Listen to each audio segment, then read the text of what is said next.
Mudik ke kampung halaman menjadi tradisi yang terus berulang dilakukan masyarakat Indonesia ketika Lebaran tiba. Pemerintah pun menyiapkan berbagai moda transportasi untuk melayani pergerakan pemudik. Tak hanya itu, peningkatan infrastruktur dan petugas terkait pun terus dilakukan agar perjalanan pemudik merayakan Hari Yang Fitri bisa berjalan lancar. Pemerintah sendiri memprediksi pemudik tahun ini meningkat jauh dibanding tahun lalu, yaitu 190 juta pemudik. Presiden Joko Widodo pun mengeluarkan imbauan agar masyarakat bisa mudik lebih awal. Tujuannya agar pemudik nyaman dan merasa aman tanpa hambatan melakukan perjalanan. Semoga mudik kali ini bisa berjalan lancar, aman, dan nyaman. Tim TV One mengabarkan.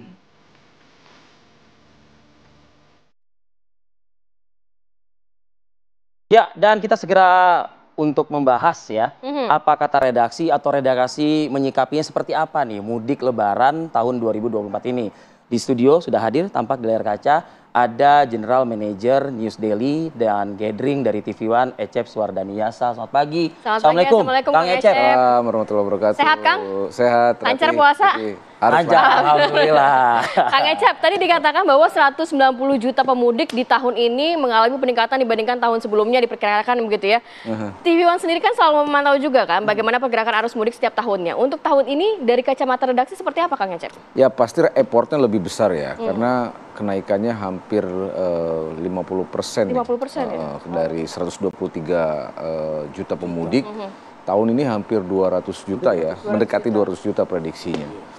Ini tentu saja kita sama-sama berharap bahwa pelaksanaan mudik ini kan kayak gelaran nasional nih ya. Agenda nasional, Harus melibatkan banyak instansi gitu, kan, ya. melibatkan jutaan orang gitu ya. Bukan fardu ain ya, wajib. Betul. Tapi kita tentu saja bersyukur ya dari tahun ke tahun terus mengalami perbaikan, dan kita berharap juga tahun ini tujuan mudik utamanya adalah bagaimana mudik berjalan dengan baik, lancar, dan utama selamat ya. Semua sehat, selamat. Apapun upaya yang kita lakukan tujuannya kan itu. Goalsnya adalah bagaimana mudik berjalan dengan lancar, aman, dan selamat. Nah, kami dari sisi TV One tentu akan memotret berbagai macam sisi ya. Mulai dari keluar masuk kendaraan dari ibu kota keluar kan, kemudian menunjukkan sisi-sisi perbaikan jalan, jalur alternatif, titik-titik kemacetan, dan tim yang dikerahkan dari TV One, termasuk juga 24 jam kita akan menyiarkan pantauan CCTV lewat tvOnenews.com. Jadi terintegrasi juga ya? Ya, terintegrasi. Jadi sebenarnya ini sangat memudahkan bagi publik, bagi masyarakat ya. Kapan saatnya dia harus mudik, apakah masuk di fase puncak mudik atau mudik sebelum lebih awal justru lebih ya, awal. ya. Tergantung, ya sangat fleksibel, tapi pilihan-pilihan ini tentu memudahkan kita semua agar tadi tujuan mudik bisa berjalan dengan baik, lancar, dan tentu saja selamat. Baik itu mudik hingga balik lah ya, bisa dikatakan. Termasuk arus baliknya ya. Puncaknya kemungkinan arus balik diprediksi tanggal 13 mungkin ya, 13 April gitu ya. Dan kalau puncak mudik mudiknya mungkin diprediksi mulai tanggal 8 atau 6 sampai 8 lah, sampai 9. Kalau saya ingin mengutip tadi pernyataan Kang Ecep nih, Kang. Artinya kan masyarakat bisa mudik dengan aman, nyaman, selamat begitu. Dan juga update informasi juga bisa dimanapun berada. Melalui salah satu adalah portal kita di tvOnenews.com kan, Kang. Nah, pertanyaannya apa yang disajikan, Kang, nanti di dalam menu mudik? Bahkan hingga balik tuh nanti di tvOnenews.com nanti begitu. Oke. Satu tadi itu yang paling utama adalah bagaimana menyajikan pantauan 24 jam dari CCTV gitu ya. Yang kemudian tentu informasi-informasi yang sangat relate dengan proses kegiatan mudik. Bagaimana kita akan menyajikan titik-titik kerawanan, terutama itu ya, titik-titik kerawanan, jam-jam kerawanan, juga mengkomunikasikan dengan lembaga atau aparat terkait tentang misalnya nih problem-problem mudik kan nggak pernah selesai nih dari tahun ke tahun itu. Satu misalnya mobil-mobil yang parkir di bahu jalan. Kan. Ini potensi-potensi itu kami pantau dari CCTV misalnya, kami terjun di lapangan, lalu kami capture, kami laporkan dan kami konfirmasi kepada aparat terkait agar segera dilakukan penanganan.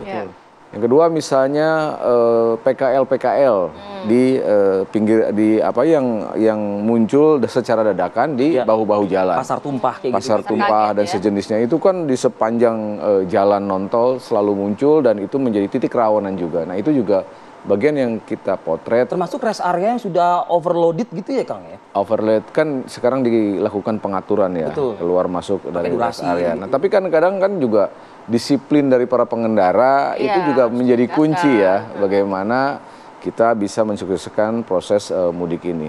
Dan juga yang tidak kalah penting adalah potensi kerawanan bencana. Ini kita lagi memasuki puncak-puncaknya musim hujan. Ada potensi longsor yang berpotensi juga menghambat perjalanan. Itu juga bagian dari mungkin akan kita pantau bersama-sama. Jangan lupa Rivi, Rati dan juga pemirsa bahwa mari kita hadapi dengan riang gembira lah proses mudik ini agar tidak menjadi beban nasional gitu ya. Orang mau mudik malah jadi stres gitu kan. Karena di mudik ini kan kalau datanya Kadin itu kan hampir 157 triliun uang berputar.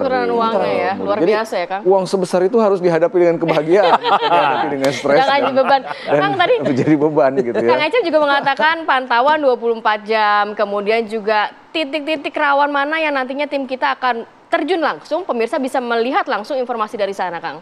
Betul. Kita akan kolaborasi dengan layar TV, jadi kita menyiapkan sejumlah alat siaran langsung, alat live gitu ya, dari mulai yang simple sampai yang berat lah gitu ya. Mulai dari titik-titik pelabuhan yang akan kita pantau, pintu masuk pelabuhan sampai pintu keluar pelabuhan, kemudian di beberapa titik jalur utama mudik ya, sampai ke Nagrek, kemudian di Cikarang, kemudian di beberapa titik perbatasan Jawa Tengah, Jawa Barat, ada juga dari nanti di Jawa Timur segala macam. Meskipun memang semua sudah terintegrasi saat ini ya, tetapi tetap pantauan monitoring itu harus kita lakukan. Sehingga ketika ada insiden misalnya kecelakaan, amit-amit kita nggak pengen itu terjadi gitu ya. Tapi kalau ada kecelakaan serius bisa kita siarkan secara langsung.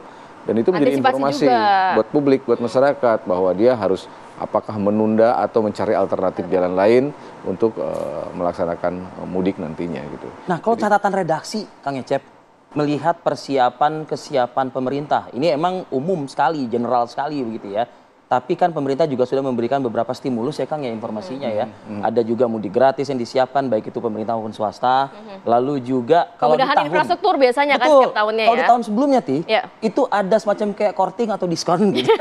Mungkin catatan redaksi kita apa nih untuk menghadapi yang tahun 2024 ini Kang? Ya itu sangat memberi pengaruh yang sangat efektif ya mudik-mudik gratis. Dan jangan lupa bahwa mudik-mudik gratis ini juga selain meringankan beban masyarakat yang ingin melaksanakan mudik, tingkat kerawanan insidennya sangat kecil.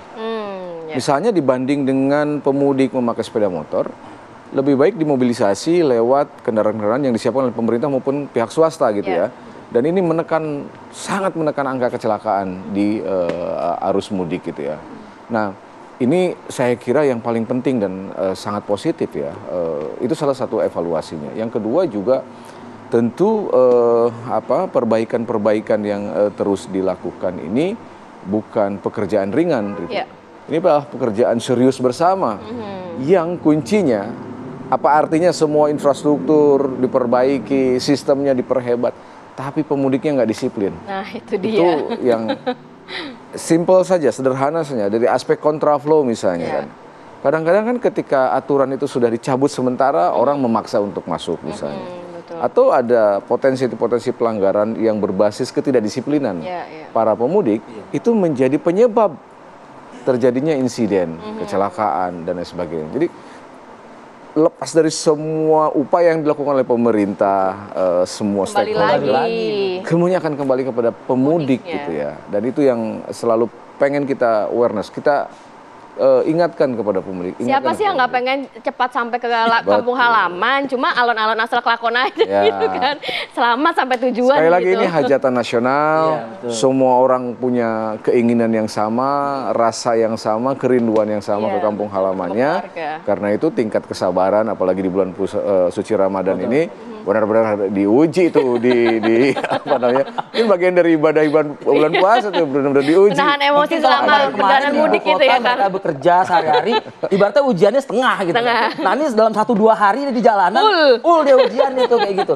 Nah untuk kesiapan juga 24 jam pemerintah menjamin keamanan di jalur mudik. Sejauh ini evaluasi untuk tugas keamanan. Dalam hal ini mungkin Kepolisian Republik Indonesia mungkin Pak. Ya saya kira secara objektif harus kita akui bahwa di tahun-tahun sebelumnya pelaksanaan mudik nyaris tidak ada insiden berbasis kejahatan jalanan ya. Mau itu penjamretan, mau itu penyetopan orang di jalan untuk dirampok dan lain sebagainya. Kita nyaris tidak ada mendengar, paling tidak kita tidak pernah memberitakan aspek itu gitu ya. Lebih ke yang menonjol adalah insiden-insiden di jalanan. Lebih ke yang menonjol adalah misalnya bagaimana kendaraan-kendaraan berat yang seharusnya tidak boleh itu masih melintas, memaksakan diri, ada keributan.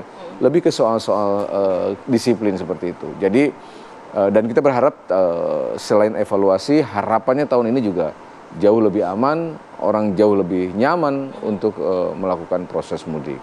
Ya, terakhir mungkin dari Kang Ecep himbauan juga untuk masyarakat yang ingin melakukan perjalanan mudiknya. Kan kita pengennya selamat sampai tujuan juga, Kang. Ya pasti ya, tadi saya sudah sampaikan juga effortnya lebih ke kedisiplinan ya, disiplinan para pemudik.